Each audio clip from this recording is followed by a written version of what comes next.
Shalom dan selamat bertemu kembali dalam siri pelajaran Sekolah Sabat melalui siaran HCBN Malaysia, saluran Sekolah Sabat Anda.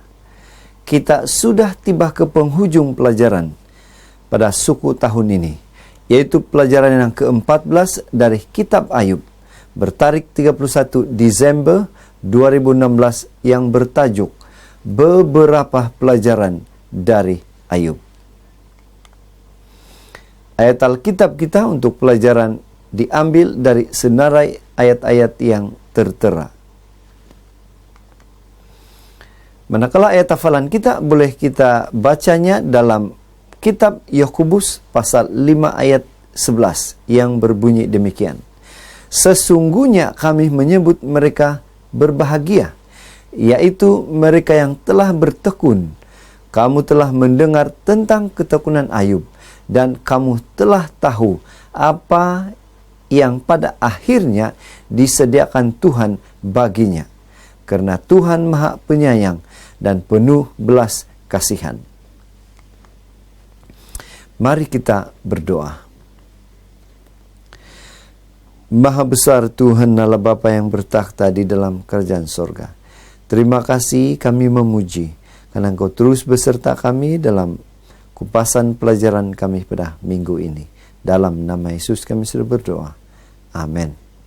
Penonton yang dihormati, seperti yang kita telah ketahui, kini kita sudah tiba ke penghujung pembelajaran tentang Kitab Ayub. Banyak yang kita sudah pelajari bersama dalam buku ini. Namun kita harus mengakui bahwa masih banyak lagi yang kita tidak sempat kaji dan pelajari bersama. Dalam dunia sekuler pun, segala sesuatu yang kita pelajari dan temukan hanya membawa kepada lebih banyak persoalan. Jawaban bagi setiap persoalan itu sukar untuk kita temui. Persoalan tentang atom, bintang, obor-obor, dan ilmu matematik, sukar kita mendapat jawaban, apatah lagi persoalan tentang firman Tuhan.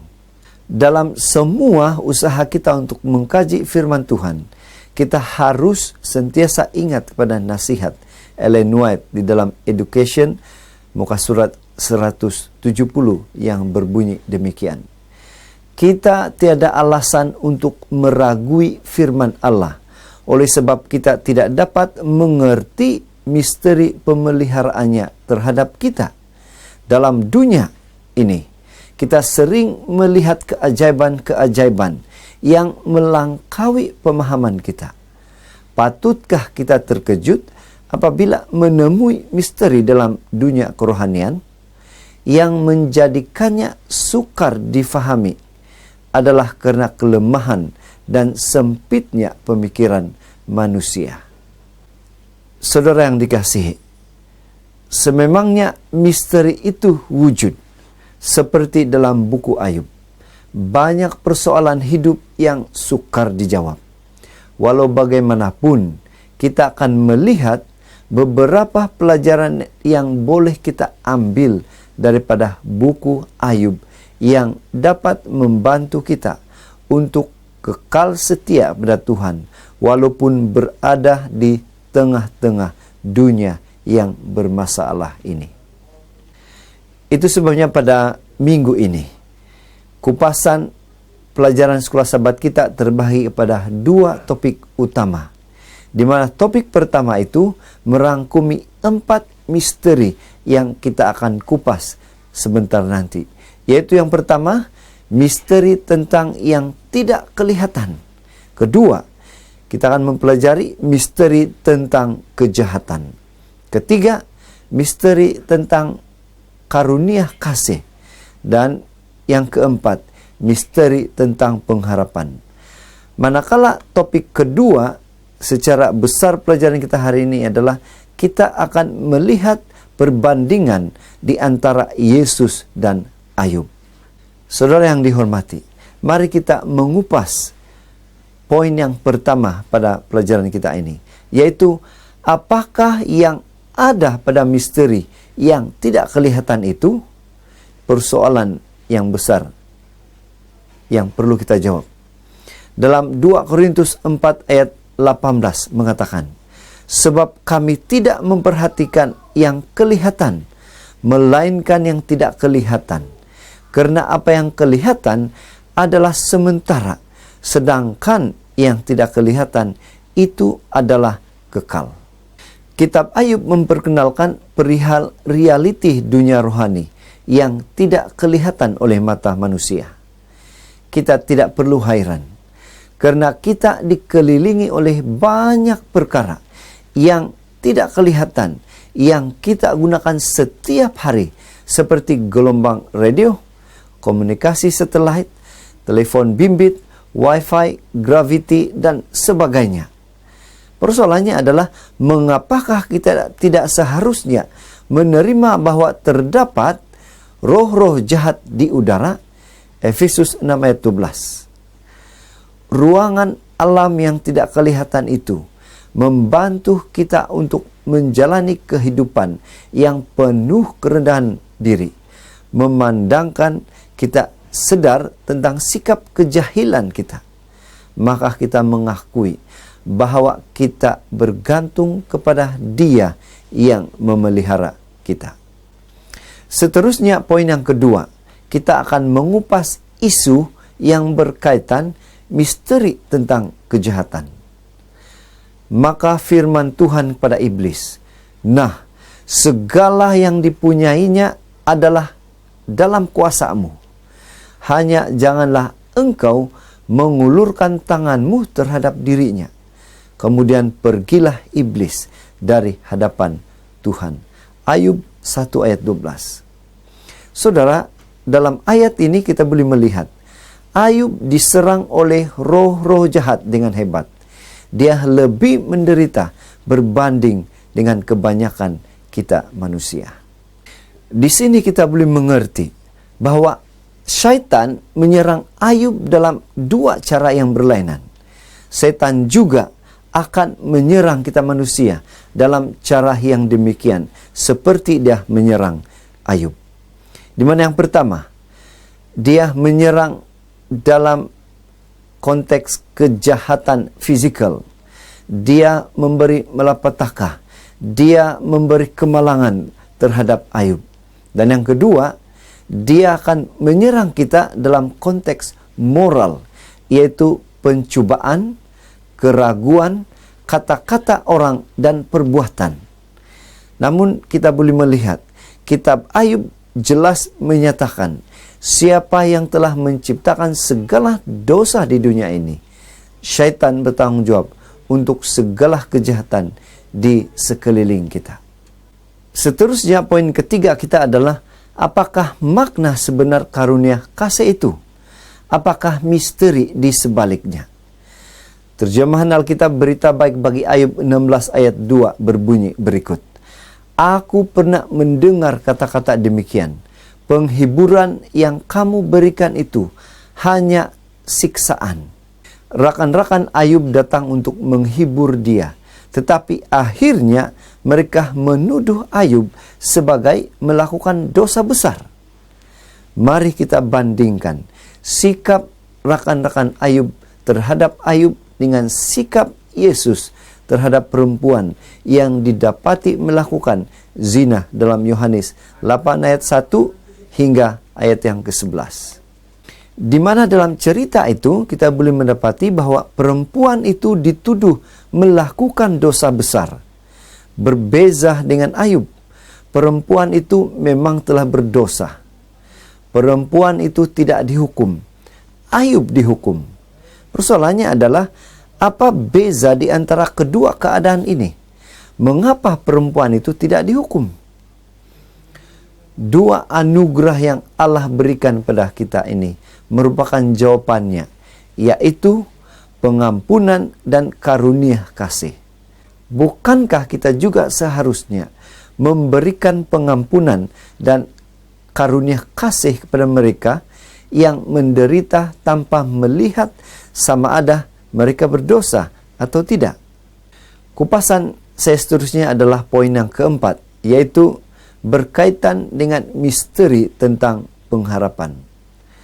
Paulus memberitahu kita dalam Ibrani 11 ayat 10 dengan berkata, sebab ia menanti-nantikan kota yang mempunyai dasar, yang direncanakan dan dibangun oleh Allah.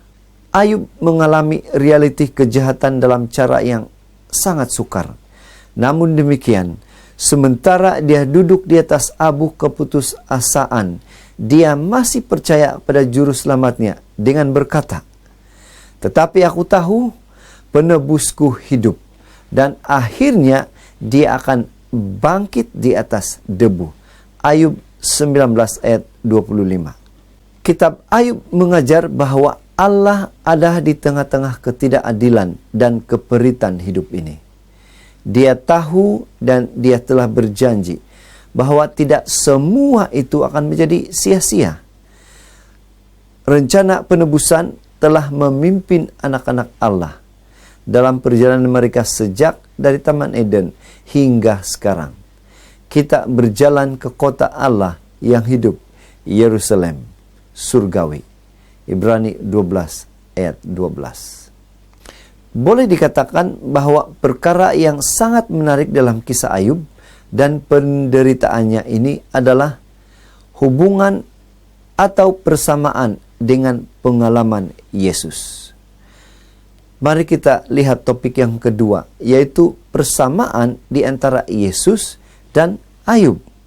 Dalam kupasan kita seterusnya ini, dalam persamaan antara Yesus dan Ayub, kita boleh melihat 5 persamaan yang jelas di antara mereka. Yang pertama, Yesus itu adalah benar, yang tertulis dalam 1 Yohanes 2 ayat 1. Ayub juga dalam Ayub 1 ayat 1, dia adalah yang benar. Persamaan kedua adalah Yesus digoda oleh Satan. Ayub juga digoda oleh Satan dalam Ayub 1 ayat 12. Dan persamaan yang ketiga ialah dalam Yohanes 18 ayat 30 mengatakan, Yesus difitnah dan dihina. Ayub juga dalam Ayub 22 ayat 5 mengatakan dia difitnah dan dihina. Persamaan keempat mereka adalah Yesus itu tidak pernah berbuat dosa bila dia dicoba. Dalam Ibrani 4 ayat 15. Dan Ayub juga dalam Ayub 1 ayat 22, dia tidak berbuat dosa bila dia dicoba oleh setan. Dan persamaan yang terakhir mereka ialah Yesus akhirnya mendapat ganjaran. Matius 4 ayat 11. Dan Ayub juga mendapat ganjaran dalam Ayub 42 ayat 10. Saudara yang dihormati, sudah tentu Yesus dan Ayub itu berlainan. Namun kita melihat bagaimana Ayub berdosa seperti kita. Dia mengikuti langkah Yesus dan tetap setia kepada Allah. Setiap orang yang menaruh pengharapan itu kepadanya menyucikan diri sama seperti dia yang adalah suci. 1 Yohanes 3 ayat 3. Untuk mengakhiri kupasan pelajaran Sekolah Sabat yang ke-14 ini, mari kita membaca satu petikan dari tulisan Ellen G. White di dalam salah satu suratnya yang bertajuk Lift Him Up, yang berbunyi demikian. Adalah menjadi kehendak Allah bahwa setiap orang yang mengaku Kristen harus menyempurnakan tabiatnya sama seperti makhluk sorga. Dengan mempelajari tabiat Kristus yang dinyatakan dalam Alkitab, dengan mengamalkan kebaikannya, orang percaya akan diubah ke dalam keserupaan oleh kebaikan dan juga belas kasihan, penyangkalan diri dan pengorbanan Kristus apabila dibawa ke dalam hidup setiap hari akan menyucikan jiwa dan membentuk iman yang bekerja oleh kasih. Penonton yang dihormati, untuk kesimpulan kupasan pelajaran kita, pelajaran yang ke-14, kita boleh mengerti bahwa kitab Ayub itu nampaknya sangat kompleks dan berada dalam berbagai rupa sehingga ia sukar untuk diringkaskan. Walau bagaimanapun, apa yang menonjol pada akhir kajian kita adalah message Kristus yang menjadi inti pada buku ini. Berkali-kali ia menunjukkan kita kepada penebus, keselamatan, dan kehidupan iman kita. Shalom, kita berjumpa lagi dalam rancangan yang akan datang. Tuhan memberkati. Mari kita berdoa. Bapa Surgawi, terima kasih atas kesempatan yang begitu indah. Kami dapat mempelajari sekolah Sabat. Bantu kami Tuhan, agar kami mengerti dan dapat mempraktikan apa yang kami pelajari itu sesuai dengan kehendak Tuhan. Terima kasih atas jawaban-Mu kepada doa kami. Dalam nama Yesus kami sudah berdoa. Amin.